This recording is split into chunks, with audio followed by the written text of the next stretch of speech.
Se supone que los tribunales son lugares de justicia, pero a veces la emoción cruda se apodera de ellos y estalla el caos. En el video de hoy, nos sumergimos en los momentos impactantes en los que los asesinos se enfrentaron no solo al juez, sino también a las manos furiosas de las familias de sus víctimas. Número 10. Jeffrey Clark.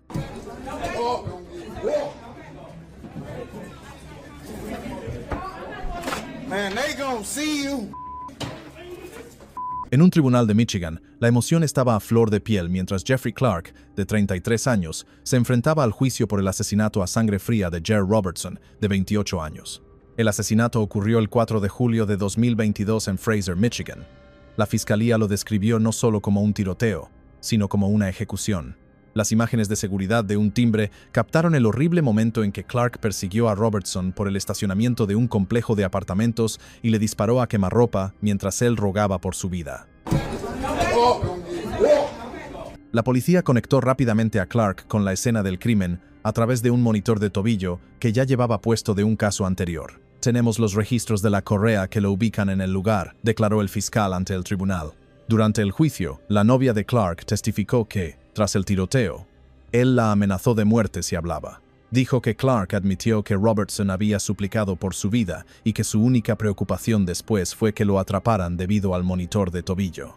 El ambiente en la sala se enrareció cuando la fiscalía reprodujo el video de la ejecución al jurado. Mientras la grabación avanzaba, el hermano gemelo de la víctima, Jerry Robertson, observaba los últimos momentos de su hermano, con la voz temblorosa de ira. La imagen era insoportable. En un instante, Jerry saltó de su asiento y corrió hacia Clark, gritando y abalanzándose.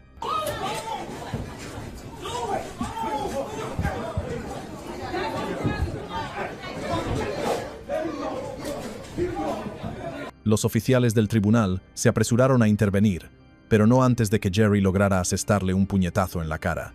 El estallido sumió la sala en el caos. Se oyeron gritos, las sillas se movieron y el padre de Clark incluso chocó con Jerry en medio de la confusión. Los agentes actuaron con rapidez para separar a todos, y el juez tuvo que pedir orden varias veces antes de que la situación se calmara. Al reanudarse el juicio, las pruebas contra Clark eran innegables. El jurado lo declaró culpable de homicidio premeditado en primer grado.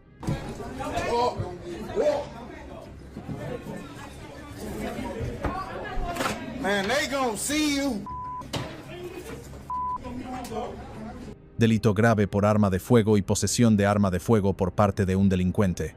Fue condenado a cadena perpetua sin posibilidad de libertad condicional. Pero para quienes estaban en la sala, la imagen que persistió no fue solo el veredicto, sino el momento explosivo en que el dolor se convirtió en acción y la justicia perdió brevemente el control. Número 9. Lindy Jones.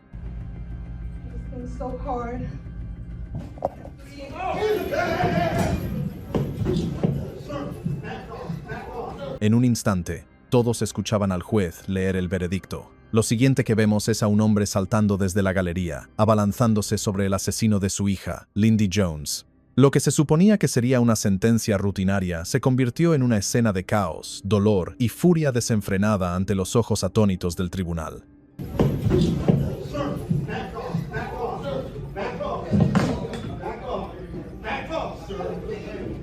Jones, el asesino convicto, permanecía sentado con la mirada perdida, vestido con el mono naranja que se había convertido en su uniforme desde su acusación. Fue declarado culpable de disparar y matar a Willie Antoine Fields, de 18 años, en 2019. La fiscalía afirmó que Jones le tendió una emboscada, disparando varias veces. Cada detalle del juicio lo había retratado como un hombre frío y deliberado, un hombre que no mostraba ningún arrepentimiento.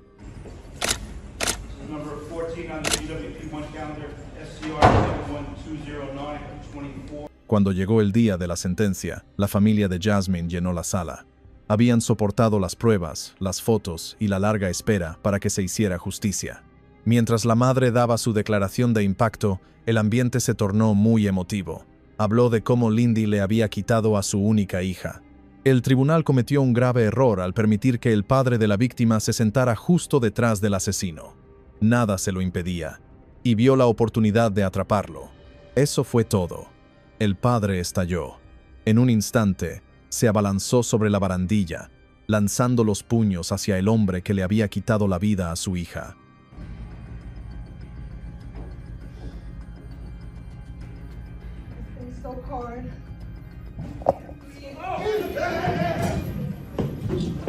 La sala estalló en gritos y jadeos. Los agentes se apresuraron a intervenir, derribando al padre al suelo mientras gritaba: «¡Mataste a mi bebé!». Jones se tambaleó hacia atrás, visiblemente conmocionado por primera vez, mientras los agentes apartaban al enfurecido padre. El juez impuso orden, con el mazo resonando por encima del caos. Los familiares lloraron. Otros gritaron en apoyo del padre. Tardó minutos en volver la calma. Cuando Jones finalmente regresó a la sala, su sonrisa burlona había desaparecido. El juez dictó cadena perpetua sin libertad condicional. Número 8. Michael Madison.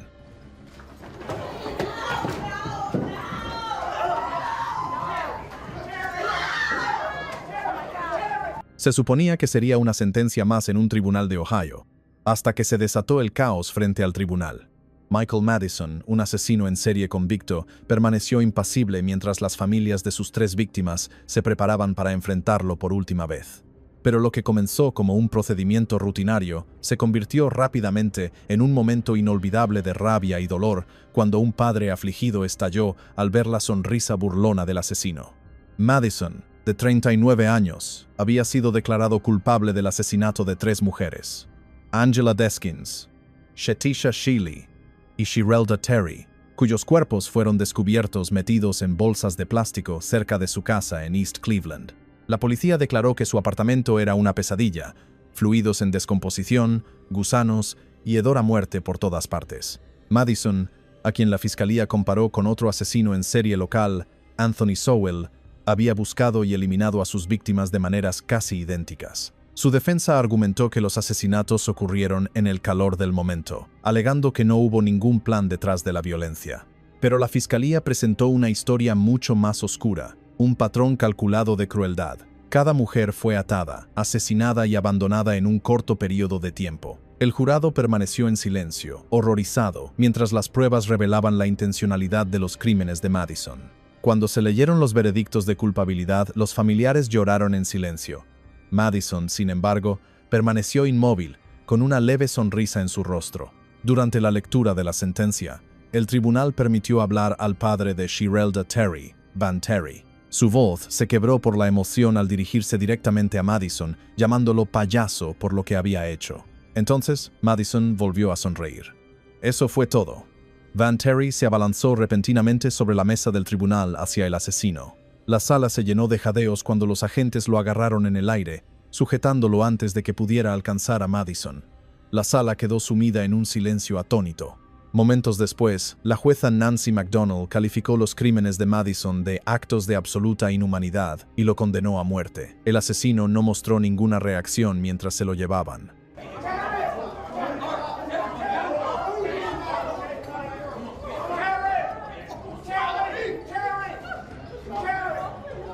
Pero el mundo recordaría ese día no por el veredicto, sino por el padre que no pudo contener su dolor y la sonrisa que provocó una explosión. Número 7. Flores de Vashon.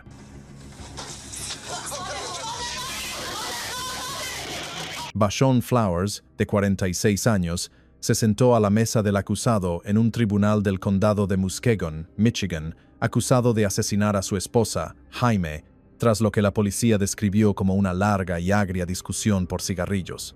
El crimen ocurrió en mayo de 2019, cuando la pelea se prolongó durante más de un día. Los agentes intervinieron una vez, separando a la pareja, pero horas después, Flowers regresó, derribó la puerta de una patada y disparó 4 tiros contra su esposa. Durante el juicio, Paris, la hija de Jaime, subió al estrado y relató con dolor la noche en que murió su madre. Con voz temblorosa, relató al tribunal cómo Flowers se le echó encima, estrangulándola, mientras ella suplicaba: «No tienes que hacer esto». Momentos después, se oyeron disparos. Paris describió haber visto agujeros de bala y sangre. Un testimonio tan crudo que incluso el aire de la sala del tribunal pareció detenerse. Entonces llegó el momento inesperado. Mientras el juez hablaba, London Jones, de 21 años e hijo de Jaime, estaba sentado entre la familia observando al hombre que le quitó la vida a su madre. De repente, la ira lo invadió. Sin previo aviso, saltó la barrera de la sala y se abalanzó sobre Flowers. La sala se llenó de exclamaciones mientras los agentes se apresuraban a interceptarlo. Sillas se volcaron, se oyó el eco de botas y por un breve instante el caos sustituyó al orden.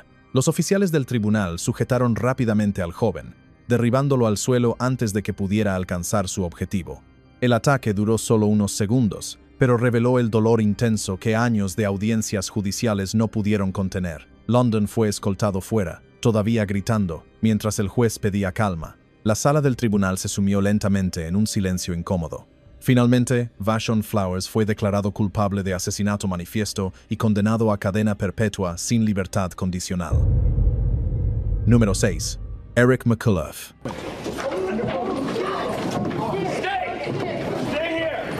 Nadie esperaba que el juicio de Eric McCullough se desatara de la forma en que lo hizo. El hombre de 46 años fue acusado de apuñalar a muerte a su sobrina Taisha en Chattanooga, Tennessee, en julio de 2015, y de herir a su novio Antoine Lee cuando éste intentó defenderla.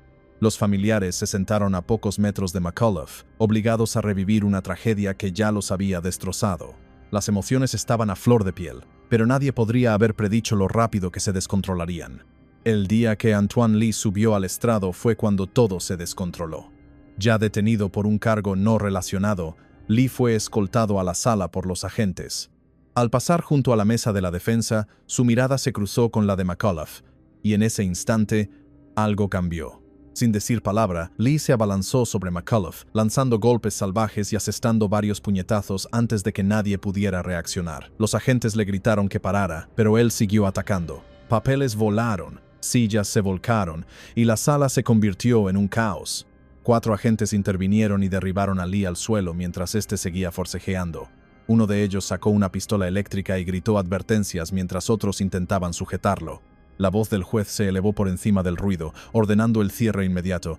«Detengan todo movimiento de reclusos, abran paso a la emergencia». En cuestión de segundos, la sala quedó despejada. El caos no terminó ahí.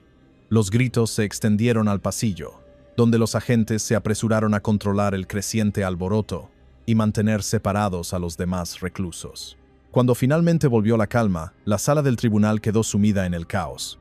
Lee fue detenido esposado y posteriormente se declaró culpable de agresión con agravantes, recibiendo una condena de 11 meses y 29 días de cárcel por su arrebato. En cuanto a Eric McCullough, posteriormente fue declarado culpable de homicidio voluntario y condenado a entre 3 y 6 años de prisión. Pero antes incluso de que el jurado emitiera su veredicto, McCullough ya había experimentado un momento de ajuste de cuentas, cuando el hombre al que una vez atacó finalmente se defendió, allí mismo, frente al juez, el jurado y la propia ley. Número 5.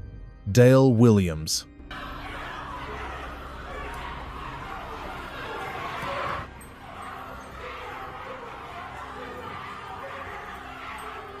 La sala del tribunal estaba abarrotada y en silencio. Todos esperaban ver al hombre que había asesinado a una madre de 2 hijos finalmente enfrentar su castigo. Pero nadie se imaginaba lo que sucedió después. En una fracción de segundo, una audiencia de sentencia en Youngstown, Ohio, se convirtió en una escena violenta que dejó atónitos a todos los presentes. In June 2017, ran her off the road along Market Street and then shot her on the sidewalk. At one point in this case, Williams had tried to claim an insanity. Era junio de 2017, cuando Dale Williams, de 62 años, compareció ante el juez. Se había declarado culpable de homicidio agravado y posesión de armas tras atacar a sangre fría a su exnovia, Elizabeth Pledger Stewart, de 46 años. La fiscalía afirmó que Williams había sacado deliberadamente su coche de la carretera antes de dispararle mortalmente. Ahora, el mismo tribunal que prometía justicia pronto se sumirá en el caos. Mientras la familia de la víctima se preparaba para hablar, la emoción estaba a flor de piel. Los hijos de Elizabeth, Anthony y Jerome, al principio permanecieron en silencio, escuchando al hombre que le había quitado la vida a su madre. Pero mientras Williams miraba fijamente al frente, algo en Anthony se quebró.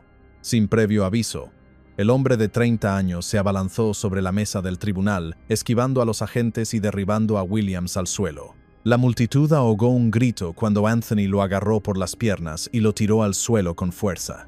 En cuestión de segundos, Jerome, de 23 años, se unió a la pelea, lanzando puñetazos y patadas, mientras los agentes gritaban: ¡Atrás!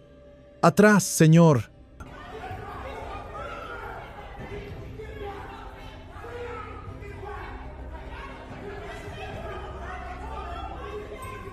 La sala se sumió en el caos. Los agentes se abalanzaron sobre ellos, luchando por separar a los hermanos del acusado, que sangraba. Un agente sacó su pistola eléctrica y disparó contra Jerome para poner fin a la pelea.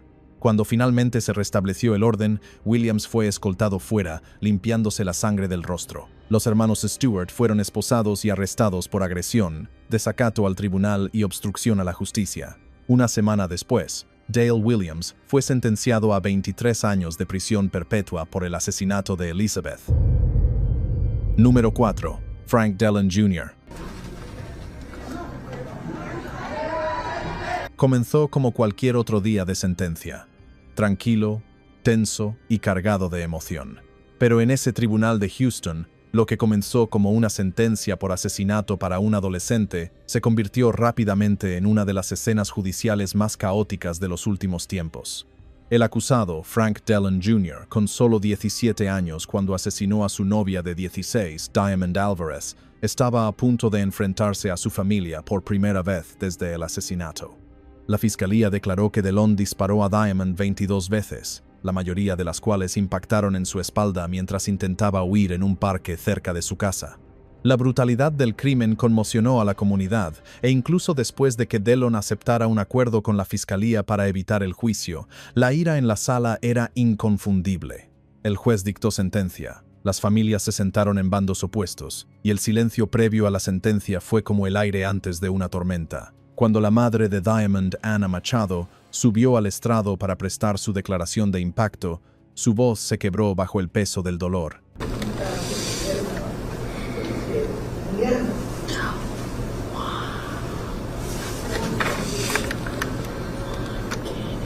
Le dijiste a mi hija que la amabas, dijo, mirando a Dillon con enojo, pero la mataste. A medida que hablaba, la tensión se intensificaba. Cada palabra parecía como gasolina sobre fuego. Y cuando terminó, no pudo contenerse. Machado intentó acercarse a Dillon, pero los agentes intervinieron rápidamente para impedirle el paso.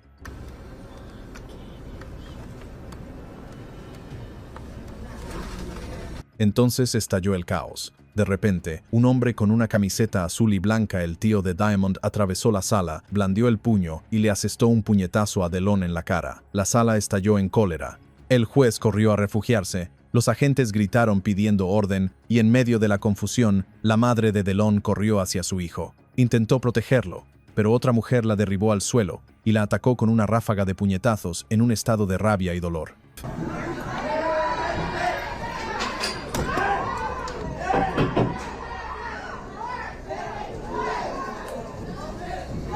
Mientras los agentes luchaban por restablecer el orden, se produjo otro giro.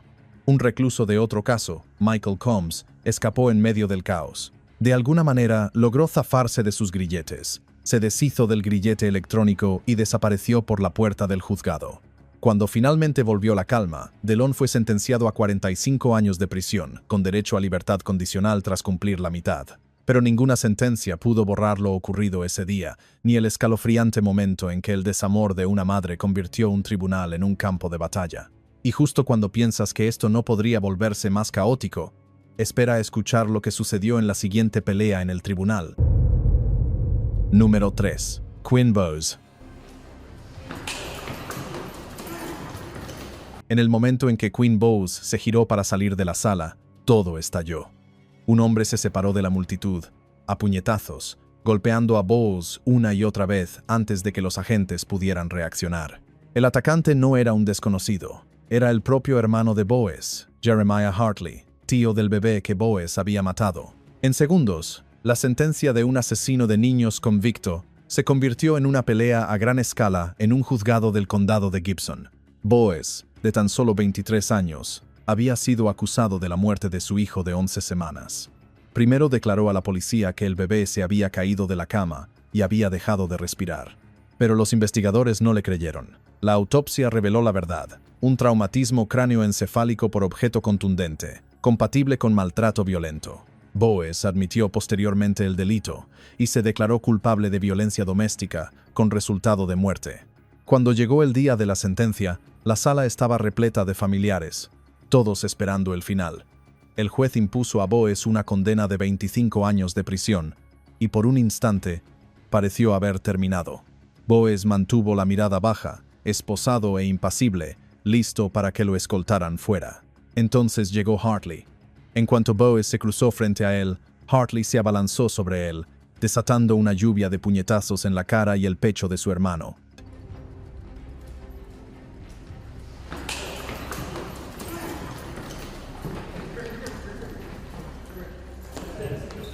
La sala se llenó de jadeos cuando los agentes entraron corriendo y lo tiraron al suelo. Volaron papeles, la gente gritó y Bowes se tambaleó, con sangre visible en el labio. La rabia en los ojos de Hartley lo decía todo. Era justicia de su propia cosecha. Los agentes se llevaron a Hartley a rastras, acusándolo de desacato al tribunal y agresión menor.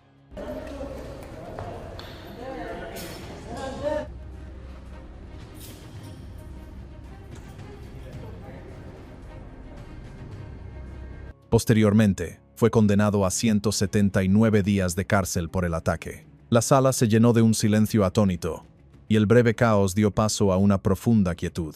Bowes cumplió sus 25 años, pero las cicatrices de ese día fueron más profundas que cualquier sentencia. Un hermano iba a prisión por asesinato. El otro, por la furia incontrolable de la pérdida. Número 2. De Sam Brown.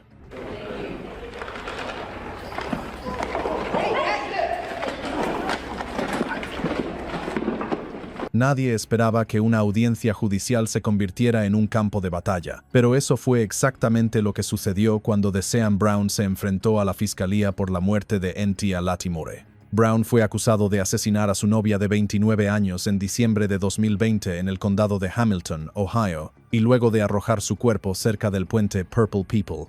La fiscalía también afirma que arrojó al río a su hijo de 3 años, Nio. El cuerpo del niño nunca fue recuperado. Acusado de homicidio agravado, manipulación de pruebas y abuso grave de un cadáver, Brown asistió a un tenso proceso mientras sus familiares observaban cada movimiento. Lo que sucedió a continuación quebrantaría el protocolo judicial y la sensación de que la ley por sí sola podía contener el dolor crudo. Al final de la audiencia, Tonio Hughes, el abuelo del niño, pareció moverse como cualquier otro espectador. Vestido de negro y sentado al fondo, Hughes esperó a que los agentes se distrajeran. Entonces se levantó, cruzó la sala y se abrió paso entre los asientos hacia la mesa de la defensa. Antes de que nadie pudiera reaccionar del todo, Hughes llegó a Brown y comenzó a golpearlo en la cabeza. 2 agentes se abalanzaron de inmediato sobre Hughes, pero se necesitó aproximadamente media docena de agentes para inmovilizarlo y llevárselo. El caos se extendió. Las voces se alzaron, los agentes dieron órdenes a gritos y los secretarios se apresuraron a asegurar la sala. ¿Cómo era posible que una sala destinada a testimonios ordenados terminara organizando una venganza brutal y física? Tras la pelea, los funcionarios actuaron rápidamente para restablecer el control. Hughes fue acusado de desacato y cumplió 4 días de prisión por sus acciones. Brown permaneció detenido por asesinato y cargos relacionados, y el juicio se programó para 2025. El personal de la sala limpió el desordenado lugar, sillas volcadas, documentos esparcidos y testigos conmocionados, mientras el juzgado reforzaba las medidas de seguridad para las comparecencias posteriores. Número 1. Lucas Kendall. He wasn't crazy then, but he crazy now. All of a sudden he crazy now. You want to lay in a mental hospital? You gonna murder my son, man, for nothing?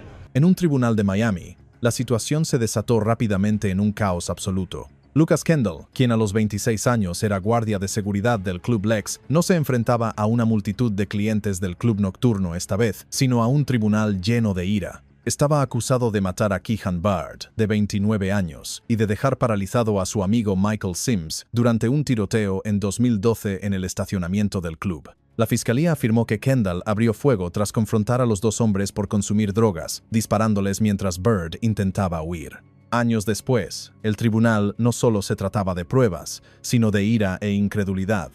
La defensa de Kendall argumentó que no estaba mentalmente apto para ser juzgado, alegando que se había descompensado tanto que se sentaba desnudo en posición fetal, negándose a comer y hablar.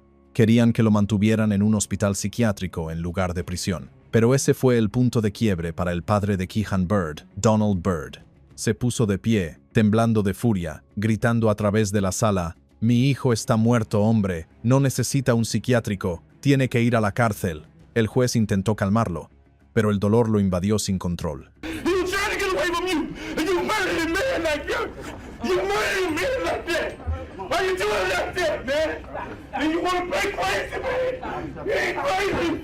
No estaba loco cuando asesinó a mi hijo. Ahora se hace el loco. Los agentes de seguridad se abalanzaron sobre Byrd mientras intentaba acercarse a Kendall. Su voz resonó por toda la sala.